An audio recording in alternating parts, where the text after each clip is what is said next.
Hello all, welcome to my class. Today we are discussing about the terms and conditions regulating the conduct and performance of approved guides, and these terms and conditions are prescribed by the Government of India, Ministry of Tourism. So you can download the same in a PDF format from the site of the Government of India, Ministry of Tourism at www.tourism.gov.in. So this session we are discussing what are the terms and conditions to be parties as a tour guiding in India and the ethics in that for the tour guide in India. The terms and conditions regulating the conduct and performance of approved guides as laid down by Ministry of Tourism and Government of India. So all the regional guides must sign this form before being granted license. They have to be give the permission that I will follow all these guidelines prescribed by the Ministry of Tourism, Government of India. Then only they will be granted for a tour guide license. So the first one is the licensed guide when on duty shall always bear the laminated guide license issued by Ministry of Tourism and also wear the name tag while accompanying tourists. So it's necessary for the tour guide to wear the guide license in a laminate form and also wear the name tag when they are traveling with a tour group or a tourist. So next is the guide license is strictly non-transferable and the licensed guide would not lend his or her guide license or any other document which may have been issued to him or her by Ministry of Tourism to any other persons. So this is the violation for this should make him or her liable to disciplinary action and withdrawal of the guide license granted to him or her. So this is a strictly the guide need to form. This is not required to be transfer the guide license that's given by the Ministry of Tourism, Government of India, or any other document. So if the guide is failed to follow this, the authorities will take a disciplinary action and that will result the withdrawal of the guide license granted to the guide. Third one, in case of loss or damage to the guide license, the guide would immediately inform the office of concerned India Tourism and the nearest police station.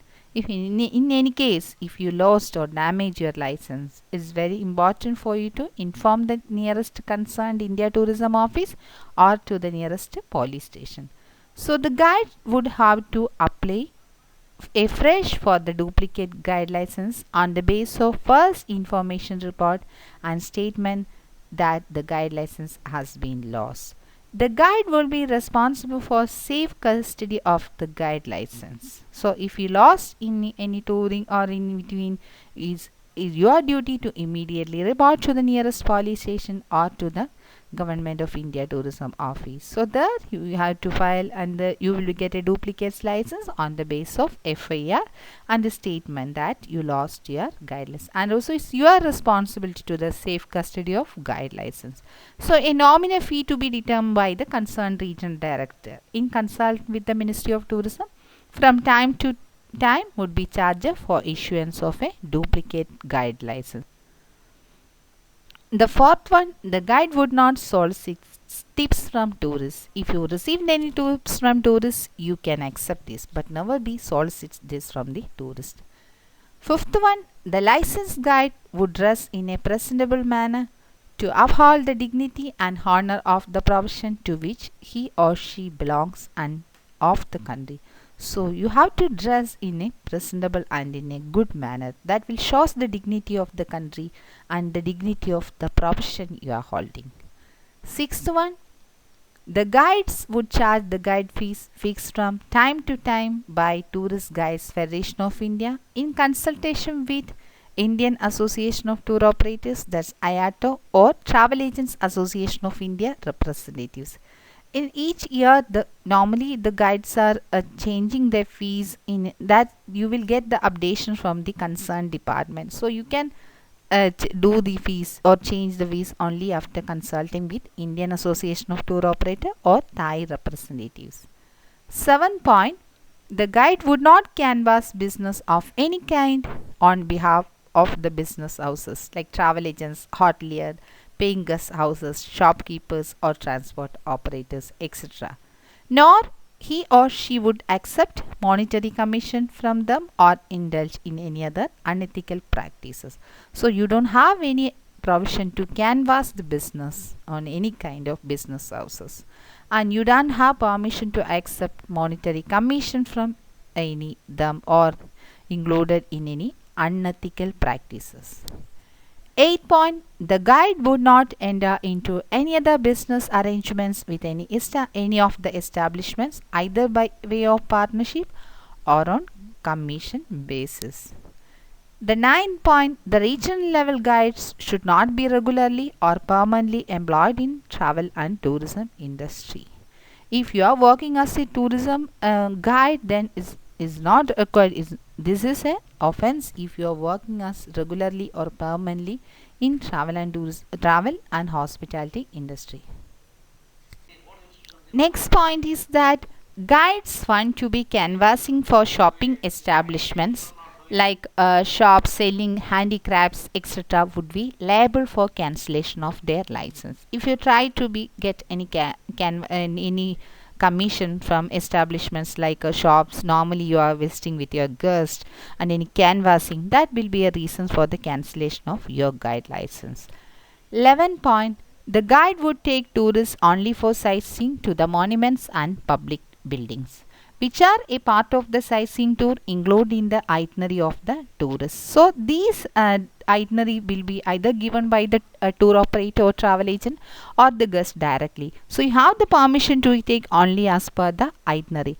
Under no circumstance should any guide accompany to the tourist to the shops.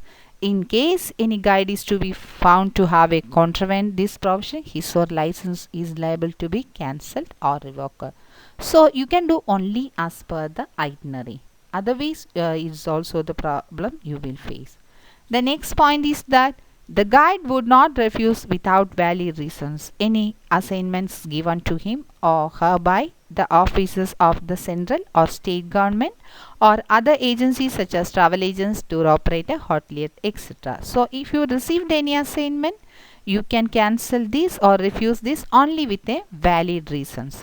If the guide repeatedly refuses these agreements in a season, 3 agreements in a season, his or her license would be liable to be suspended or revoked. So if you have any valid reason, you can refuse. Otherwise, if you are in a season, if you are refusing in 3 times in a season, then your license will be liable to suspended or revoked. The next point is that the regional level guide license by Ministry of Tourism would not refuse assignments from Ministry of Tourism unless there is a valid reasons for doing so. The 14th point is that the guide would maintain good conduct and courteous behavior towards tourists or other officials with whom or she comes in contact during the course of his or her assignment. So during his guiding process, he should make a good conduct and courteous behavior towards the tourist who is guiding and also with other officials during his assignment.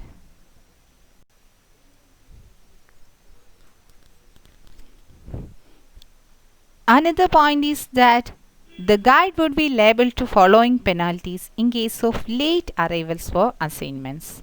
Though for the first late arrival means if the tour operator or travel agent or the guest is confirmed with you a time, like if it's 9:30 morning and you are arriving at 10 o'clock. So that's not a preferable good character of a guide. You as a guide, tourist guide, you always will be on time. So if you fail to follow this, then there will be chances for the penalties. That is on this basis. So first late arrival, they will give the warning in writing. In second late arrival, they will deduct the 25 of your guide fee. If you arrived lately in third time also, then disqualification for 1 month when the second and third late arrivals are both within a period of 6 months.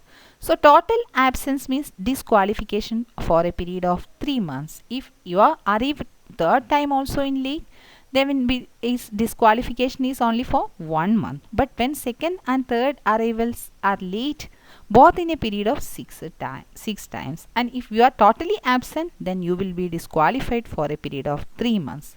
So, the above penalties would apply to a guide who, after having accepted an assignment, does not report for duty at the appointed time, except in such cases where late arrival or absent were due to circumstance beyond his or her control. If you met an accident and all, we cannot report in proper time. That's beyond our control. In such cases, if the regional director or manager concerned is not satisfied with the explanation given by the guide, he or she is fully empowered to initiate the penalty proceedings as envisaged above. So, complaints regarding habitual late arrivals for assignment etc. would be viewed seriously and can lead to cancellation or withdrawal of guide license. If a guide is continuously arriving on late and all, then that will be results the cancellation of or withdrawal of his license. 16 point is that the guide would accept all assignments including those for the FITs, groups, coach tours, excursions, etc. These would be accepted as per the rules and on a prescribed performer. Next point, the guide would submit an annual statement indicating the number of assignments handled including handling of VIPs, groups and FITs in the prescribed performer to the respective regional director. So, every year at the end of the season, the guide should submit this to the respective regional directors. Next point, a licensed guide would be compulsorily required to attend any short-term training, refresher course that may be as directed by the India Tourism Office concerned from time to time. So, it's very compulsory for the tour guide to attend any short-term training or a refresher courses, and this should be conducted by India Tourism Office is from time to time. The next point is that the guide would be required to submit a medical certificate of fitness on entry into the profession and thereafter whenever required by the concerned India office. The 20th point is that absence of more than 3 months from the guiding profession must be reported to the India Tourism concern in writing. So, the 21st point, the guide would report to the concerned India Tourism Office in the event of their trips abroad for a period exceeding 3 weeks. If a guide is going for an overseas assignment that's exceeding more than 3 weeks, he or she would report to the concerned India Tourism Office. Next point is that the guide license of a guide who is arrested by the police for offence of misconduct involving moral turpitude shall be withdrawn during the pendency of the case against him or her. In the event of his conviction by a court of law, the guide license would be forthwith. So, if you involved or if you arrested related to with any cases by the police, or then that will also be reasons to withdraw one of your guide license. Next point is that the guide would be responsible for warning foreign tourists against taking photographs of places which are prohibited by law or which may reflect adversely on the country's image. So, the guide should be aware of the places where the photographies are prohibited, and you have to inform this to the tourists when you are guiding with them. The next one, on receipt of any legal complaint against an approved regional level tourist guide, the concerned Tourism India office, after a fact finding exercise, would issue a showcase notice to the said guide, giving him or her an opportunity to submit a representation in defense of the allegations levied against him or her within a period of 30 days from the date of receipt of the notice. So, in such cases, the showcase notice by the concerned director or manager of India Tourism Office would be issued with the prior approval of the concerned regional director.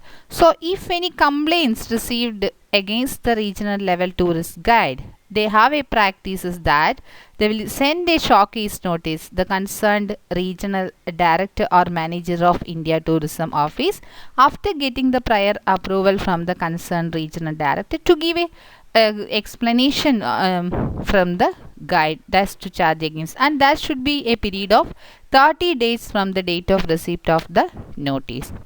So, the final decisions on such representation would be made with the prior approval of Additional Director General, Ministry of Tourism, Government of India, within 45 days from the date of receipt of the reply to the shortcase notice. In case the guide is found guilty, his or guide license shall be suspended for a period of up to 6 months. In case any guide is held guilty for the second time, his or her guide license shall be of up to suspended for a period of 6 months but not exceeding 1 year, and in case of third default, the guide license shall be withdrawn permanently. However, a final decision on all such occasions would rest with the Additional Director General, Ministry of Tourism, Government of India.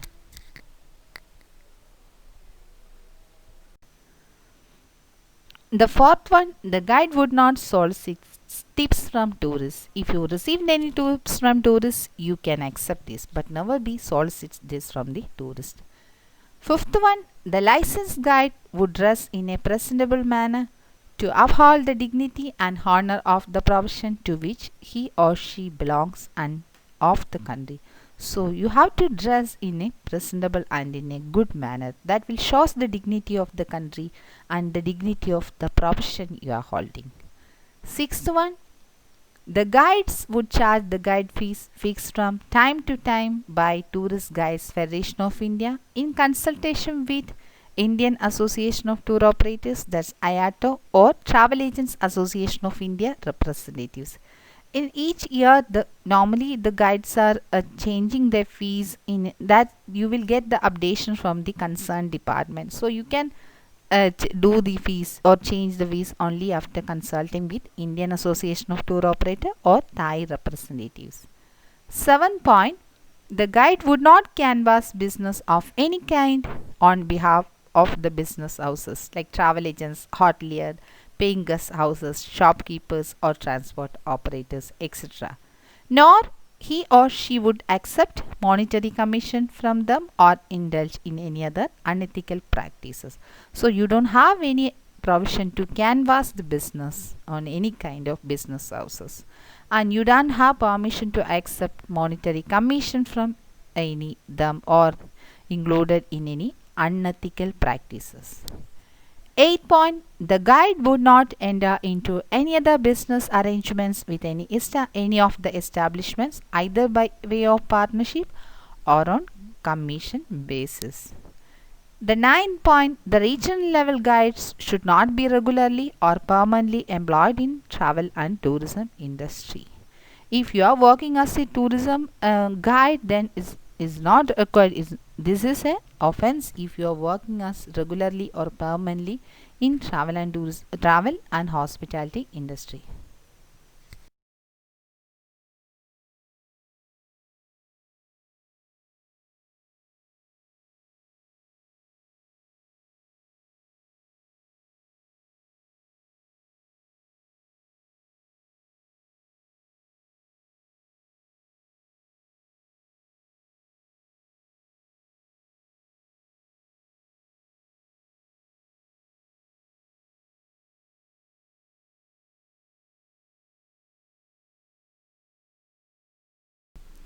Next point is that the guide shall abide by the provisions of Ancient Monuments and Archaeological Sites and Remains Act 1958 and Rules 1959. The guide would have to pay an annual fee for the entrance to the presence of protected monuments, which would be decided in consultation with ASI from time to time. The next point is that the guide shall abide to the instructions given by site in charge or field staff while taking round in the ASI monument premises. So the guide can follow the guidelines given by archaeological field staff or the ASI or the person who is in the site in charge when they are roaming around the ASI monuments. The last point, the guide shall make taking entry in the register kept at ASI monument while taking visitors to that particular monument. These are the major code of conduct for the tour guides in India. Next we will discuss about the code of ethics for tourist guides in India. The tourist guide shall always be aware of projecting a good and positive image of adhering to the ancient Indian concepts of Aditi Devo Baba. We have a concept that the guest is God. So the tourist guide always should be aware of this, and he or she need to project this positive and good image of India to the international tourists. The tourist guide shall consider himself or herself a friend of the tourist, be cautious and helpful, and never betray the trust placed in them by the tourist, and carry out his ethical and moral responsibilities with dignity. The next point is that the tourist guide would therefore bear in mind that word of mouth publicity and comments have a tremendous impact on the creation of an image of the country. The tourist guide, they are acting as ambassador of a nation. So this is several times more valuable than the most expensive advertisement that can be put out. They can explain about the various attractions in their country. The next point is that the tourist guide would always be courteous, efficient, tactful, kind, understanding, and project the warm and hospitable nature of Indians. The next point is that the tourist guide would ensure to give correct and all possible information of the latest development in the country and keep himself or herself up to date. They have to give only the correct information and possible of latest developments happening in his country, and he or she should be updated about that. He or she would understand and convey the positive aspects of his culture and tradition and be well versed with matters relating to local customs, habits, and traditions to ensure that both the tourists and the local people respect each other. Next point is that the tourist guide would always be punctual, well groomed, presentably dressed, well mannered, sober, and cultured. His or her dedication and conduct should ensure that the image of the profession or that of the country is never tarnished. The next point is that the tourist guide shall at all times be reliable with the entrusted duties and be of exemplary conduct, not only in dealing with the tourists but with others such as the government officers and members of the public. So he need to be show all his duties and his character not only in dealing with the tourists but also to the government officers and members of the public. The next point is that the tourist guide shall refrain from unethical or discriminatory conduct and deal with propriety and impeccable honesty. He or she should refrain from entering into shady deals for monetary and other gains, nor would he or she intentionally mislead the tourist.